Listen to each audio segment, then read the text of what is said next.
Hi, I'm Glenn Parry, and welcome to Case Study Research. This talk forms part of the Qualitative Case Study Research lecture, which forms part of the Qualitative Methodology module. The aims of this seminar is to look at what is case-based research, how does it build theory, when do we use it, and certain analysis techniques, and we'll try and apply some of what we learn. By the end of the session, you should understand the basics of what a case study is, appreciate the benefits of the methodology, understand the limitations, really try and understand where and how to use it, and also some analysis options so you could start to do case study research yourself.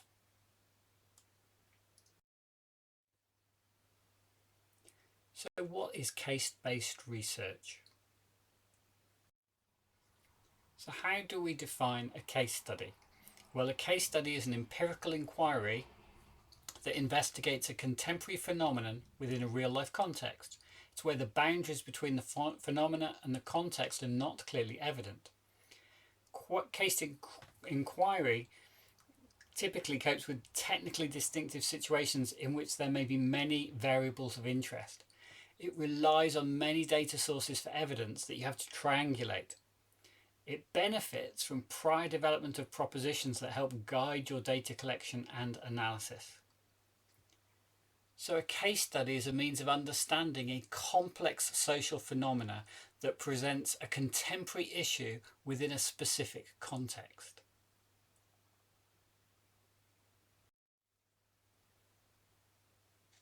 Theory is enormously important. You need to have a thorough grasp of theory before any research questions or data collection can be developed. Your research questions and propositions are embedded in theory.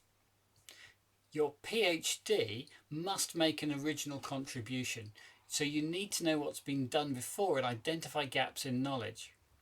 Theory development is part of the design stage of the case study. You design your study to fill knowledge gaps. What is the underpinning theoretical basis of the work? Are you seeking to develop or test theory through your work? Literature provides you with your theoretical framework, and likely you'll also get your methodological frameworks from literature. Existing knowledge can be very poor. A lack of literature is usually due to new context, not novel theory. And it's easier to get a PhD by building on others' work than trying to establish a whole new field. I mean, if you establish a new field, where's you going to publish it? So really make sure you know what theory you're going to build on. Read extensively and think, right, there's a gap in theory and I'm going to work in that space, and then see if this approach is suitable for you.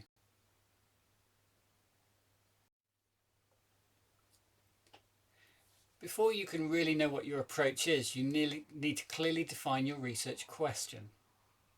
What is the substance? What is the study about? What is the form? Am I asking a who, what, why, where, how question? And they're very different. The nature of your question defines your research strategy. Choice amongst strategy exists. Academics are often skilled or favour specific research methods. And actually that limits the questions you can really address. You need to determine a significant question that will add new knowledge to an area, because that's key for you getting a PhD. You've got to make that contribution. The literature is a means to identify the gap in knowledge that you're going to fill. You need to specify the nature of the research question and clarify exactly what you hope to find in order to fill this gap in knowledge. Literature reviews are often seen as a task to determine answers. You can use a systematic literature review, which is a form of archival study, to fill gaps in knowledge. But literature review should help you develop more insightful questions. I always expect people asking any interview question to be having specific theoretical underpinning for asking that question.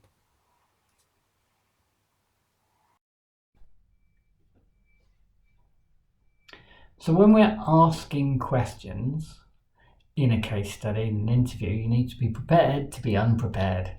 You can have less control when you're collecting case study data. In experiments, you can control the conditions. Surveys don't allow for deviation from questions, but when you're asking interviews, questions, interviewees' questions, invariably they'll meander, they'll talk about things, they'll answer later questions before you've even asked them. And their availability is going to be variable because these are subjects in context. They may not cooperate, they may deviate, they may provide data that you weren't expecting. So make sure you have all the resources you could reasonably need. Have assistance and guidance available to you. Have somebody on the phone if you can't have somebody else with you. But be prepared for change and unanticipated events. Make sure your questions are robust and have the right unit of analysis. This is important for interviews, but actually all research that you're doing. All the questions you ask should have a strong basis in theory. I like to see researchers have their interview questions in a table, but supported with other columns. I want the question, but I also want the meaning of the question. What exactly is it you're trying to achieve with the question? Then the reason for asking that question. Where's it taking you? And the references that link to the underpinning theory. So I want to understand really what the question is testing. Then we look at unit of analysis. If we take a question, your research question is about government policy on entrepreneurship, that's very much meta level. So who are you asking? If you're speaking to entrepreneurs, are you perhaps talking at the micro level? How are you going to get to that meta level outcome? What other data might you need to gather? Remember, we look at multiple data sources for triangulation. And particularly if you're looking at meta level, you might have country level data sets that you can look at. And then you can try and figure out, well, this area performs particularly well. What were the policies in place there? So design your data collection, individual organisation and source. We can really look into how we're ensuring that the questions we ask are robust and at the right unit of analysis.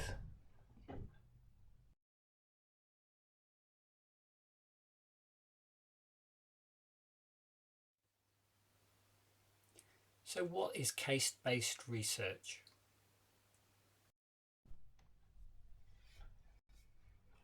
You're going to need to outline your case study. You need to consider the outline, the format, and the audience. Now, for a PhD, are you doing a thesis or a paper? The structure of your outline really needs to be in your protocol. I always recommend students look for previous examples, either pull an old thesis from the library or look for papers in the target journal. How have previous cases been structured? What have other research done in the past that look like the research you're wanting to do? Do they have similar research questions that you can look at? This will really help you guide the format of your work.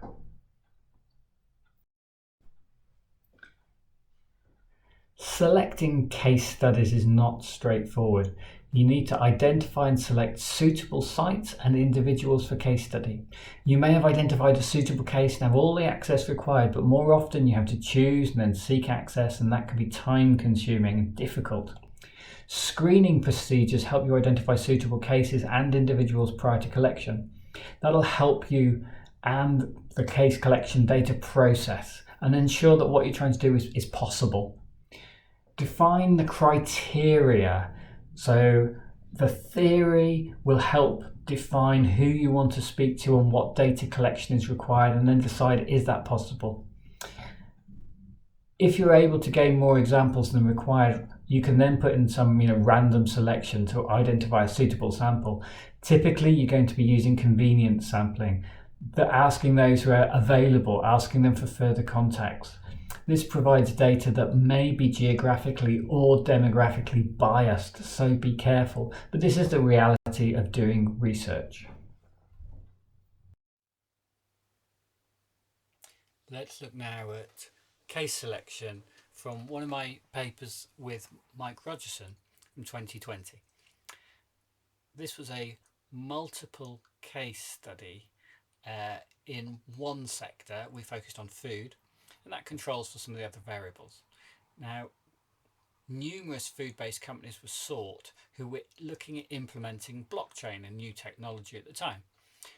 We knew there were food applications to aid visibility in supply chains being developed. So we identify firms by looking on the web, particularly LinkedIn, And then when we found firms, we asked them for contacts in other firms. It's easier to get a response where we were given an introduction. So some of the roadblocks faced: non-response, initial response, then non-response. That's even more frustrating. Unable or unwilling to provide the detail required. Partners objecting to content post. And organisations requesting their firm name was redacted. So let's go through actually what happened.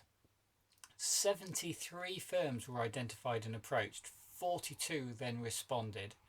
That led to 15 firm interviews. 9 were allowed to be interviewed for the second time. 7 got to detailed discussions. Finally, 4 cases. 2 firms partnered and 2 couldn't permit release of information. It was quite frustrating. We did end up with 4 firms. Having more than that, but at the last minute, to be honest, being denied access, being not allowed to publish what we found. That was with the 7, not being allowed to release information, and then at the last minute, one of the firms saying, well, you can release what we did, but you can't name us. And the other thing, of course, we had to do with those firms we did name, we had to get permissions, because that's the ethical side of that. We got permissions from those firms to name them. So starting with 73 to get 4, that's how that one worked out. Often it's not quite that bad, but it's probably not atypical. When you're doing case studies, you actually start by using what we call a pilot case. That enables you to trial your approach. Pilot cases are those usually selected where the informants, those you're working with, are perhaps more sympathetic to the study. They'll allow you to revert back to ask further questions. They'll allow you to refine your plans. They won't be annoyed with you, basically.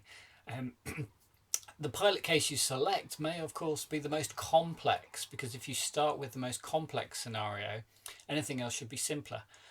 Pilot cases form part of your study. They are not a pre-test. They're not something you're going to write off, because it's difficult to get cases. But they are a source of formative feedback. They help you develop the way you approach this. It's really useful to write up your pilot case study in full after you've done it, and then be explicit in the lessons you've learned, what was the research design procedures and theoretical framings, and that will guide your later studies.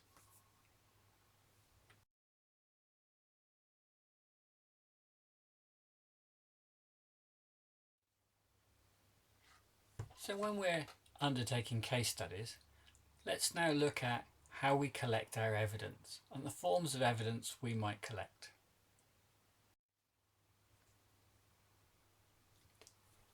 When we're doing case studies, we've got to collect data. Where are we going to collect the evidence that forms the case study? So according to Yin, there are 6 data sources. There's documentation, archival records, interview, direct observation, participant observation, and physical artefacts. Documentation is a common source of evidence. Almost every case study is likely to draw on numerous documentary sources: letters, emails, memoranda, meeting minutes and agendas, reports, all the admin documents, previous studies of the site or organisation, their websites, social media accounts, mass communication, any news. It's essential that you verify the source. Look at the spelling and addresses to avoid embarrassment and confusion. Firms are often sharing same names. Check the addresses is the simplest way to make sure you're not confusing firms. Social media can contain fake or misleading reports. Snopes.com is a good debunking site. Also, there are spoof firms, people pretending to be firms and they're not them, so be really careful. Also remember, every document is written for a purpose. Documents may contradict each other. It's not true. A document isn't a source of absolute truth. It's just somebody else's account. Somebody like you wrote this report and they probably had an agenda. You've got to label and store your documents carefully. Both physical and digital records need a coherent filing system so you can find those documents later.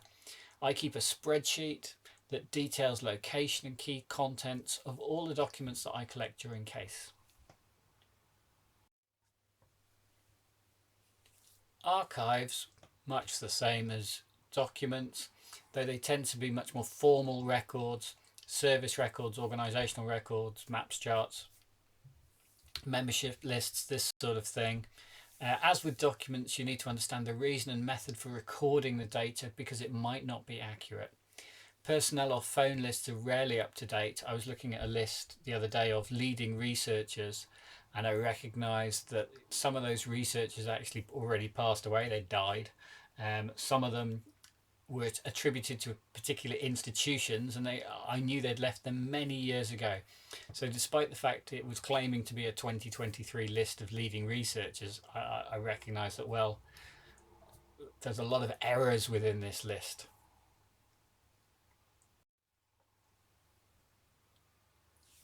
Interviews is one of my favourite ways of collecting case study information. This is a guided conversation. Sometimes you've got to decide, should I do an interview or a survey? It depends how restrictive you want. I like the interview because it allows you to really push beyond the first question and understand why something's happening. Usually you'll have some form of semi-structured base outline, your questions set. Interviews rarely allow you to work systematically through your list of questions.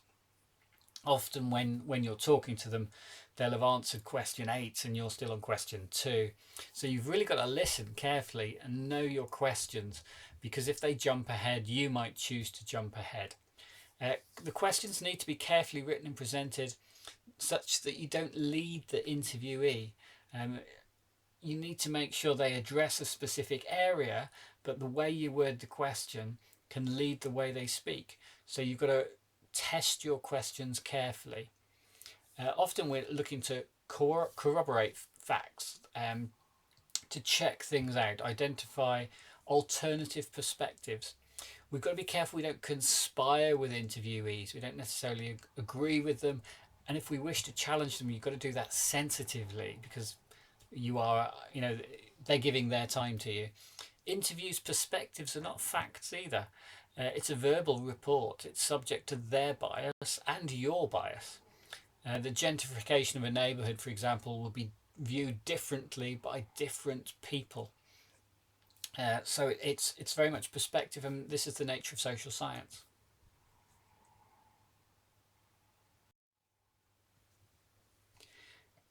A key skill in interviewing is being able to follow your line of inquiry whilst listening and actually following the emergent constructs that your interviewees are given to you. You need to answer your research questions. That's the thing you're there for. But interviewees may raise unexpected and important points that you need to capture. And if you're just focused on getting the answer to your question, you may miss something really insightful that the interviewees just told you, and you're too busy thinking about your next question. And you're going to need consent forms for ethics. Start with these. Get consent forms understood and signed, because afterwards it can be awkward. They might be rushing off. You may find you lose the data if they refuse at that point. So it's good to get that up front, because if they refuse up front, then you're not wasting your time effectively doing that interview. The recording interviews is a challenge. If you put a tape recorder on the desk, it can make somebody uncomfortable, alter what's said. 2 people, 1 note taking, if you can take a co-researcher with you, is often better. The second person can often sit and listen more clearly because they're writing notes down, and they might spot emergent ideas. And if you sort of work with them so that they ask questions when they spot something arising, that tends to work really well. Do you do it in person or online? This is often convenience led, though the dynamics online and in person are very different. Online can be easier to record, but when you meet somebody in person, they've dedicated that time to you. You make a much, I find anyway, you can make a much better connection, but it's slower, it's more expensive, and yes, online, Zoom, Teams type interviews can be very efficient and very effective.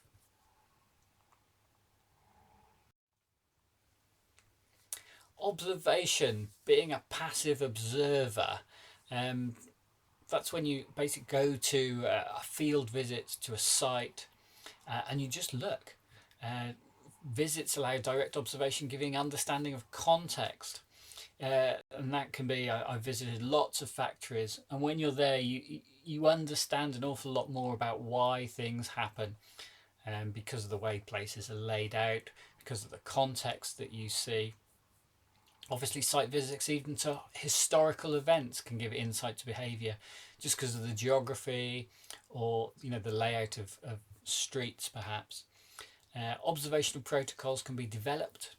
Direct observation may include counting the incidents of something over a period of time, monitoring behaviour, seeing how a factory works and the machine flows. We do something called, walk the process in a factory. You literally walk with the product through a factory and you understand perhaps why things move that way around. When you just draw it, it might not make sense, but when you walk through, you go, okay, yeah, I can see that's why we do it this way.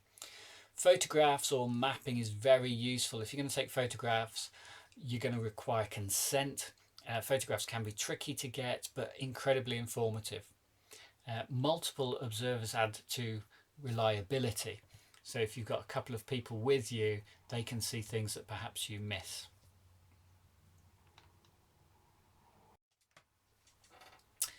Participant observation is where you become part of the team and yet still try and observe what's going on. You may become a resident within a neighborhood. You might go and work in the factory or office, or you might become a consultant or mentor who influences decisions. It's often used in anthropological studies because observers can go and live with a social or cultural group. It's also very useful when you're studying a firm to go and work there, and I have done that with very large engineering firms. I've asked for a desk and I've gone and worked there and done, lean studies, for one example, with Airbus. A key challenge is bias. You hold a position, it gives you a stake, it makes you subject to politics. Engagement makes it more difficult to observe because you're embedded, and you might not be in the right location when things are required. You may be too busy to see what's happening. You become too engaged to really see the bigger picture. Physical artefacts may be physical or cultural artefacts. Examination of artefacts can lead to greater understanding and insight. Artefacts or objects may be classified according to the meaning that they can convey. Technical objects are complete, unproblematic instruments, static and unquestioned. They're no longer changing meaning. A floor plan for a building, for instance, can be a stable reference to how something is. Now, boundary objects are stable but convey meaning. They can be interpreted differently but provide grounds to standardize meaning. So things like field notes, maps, used in different ways by different communities for collaborative work. Epistemic objects help you construct meaning or understanding. These are dynamic and knowledge unfolds from them over time. A draft or a sketch or a model that maybe an architect is using that can be edited. We've done it when we're developing process maps, working with teams, and people see the way the process flows differently and it evolves over time, and then we go back to a client meeting. We can say, look, this is the way that this product is manufactured, and they see, you get a great deal of insight into the process flows and why things are happening.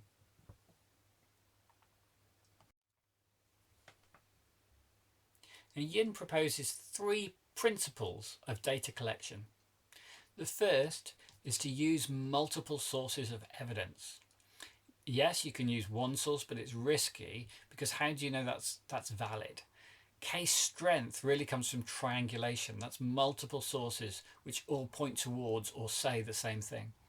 So triangulation may come from different data sources, different evaluators, other investigators finding the same thing, theories all pointing the same way on the same data, or methods used to collect data. You aren't likely to master multiple approaches, but you should be aware enough to recognize them. And we see this when we, even amongst senior academics, you have people who are, particularly good at ethnographic analysis or interviewing. So we have different ways of doing data collection, but we tend to become expert in one or two. But you do need to have the knowledge of the others. Creation of a case study database is so important. There is a distinction between the report you write and the data you hold. You need to maintain a database separate to your analysis. This will allow separate secondary analysis, independent testing, and if you're doing your PhD, you probably want to revisit in a few years' time, and you just won't remember. So if you've got a lovely curated data set where you've got maybe a spreadsheet guidance with notes saying what document contains what, you'll find that so much more useful in years to come. Databases need to follow the ethical guidelines. You might have to create an anonymized data set, so you're stripping out the personal data. You can use codes to identify pseudonyms, but if you do that, you've got to keep that code book separate, not on the same machine, and ideally I always just have it as a hard copy, lock it in a filing cabinet somewhere, keep it very safe.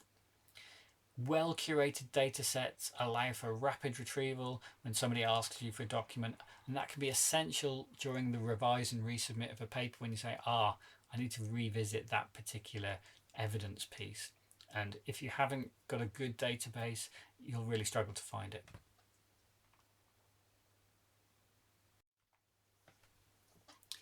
Maintaining your chain of evidence again is super important because that makes the reliability of your information greater. It's the same process required in legal cases for evidence. You collect the data, you examine it, you analyze it, and you report it. But what's the meta level? What do you do to protect it? You've got to allow an external observer to follow the derivation of your evidence from research question to final conclusion.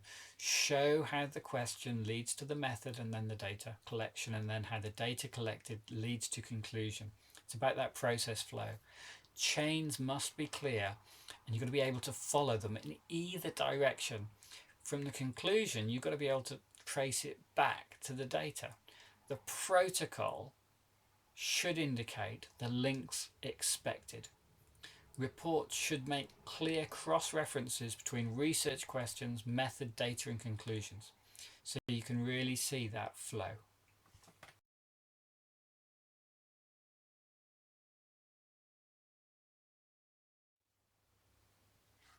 So when we're undertaking case studies, let's now look at how we collect our evidence and the forms of evidence we might collect.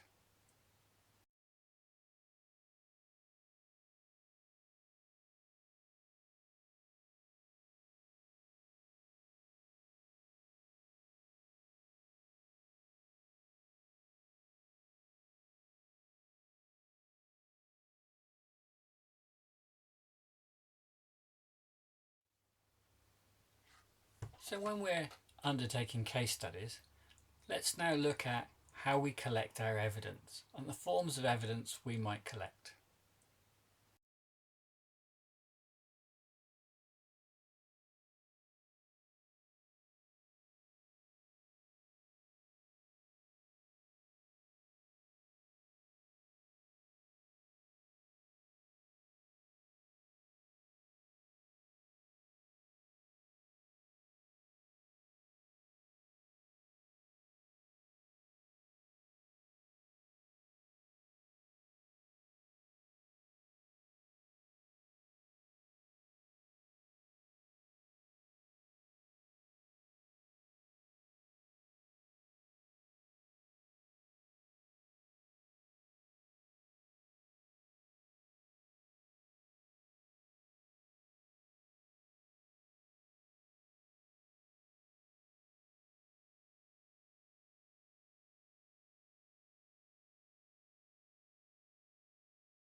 So that's the end of this talk through what I hope is a useful summary of Yin's book on case study research. I'd suggest you buy the book. It's a great resource to have.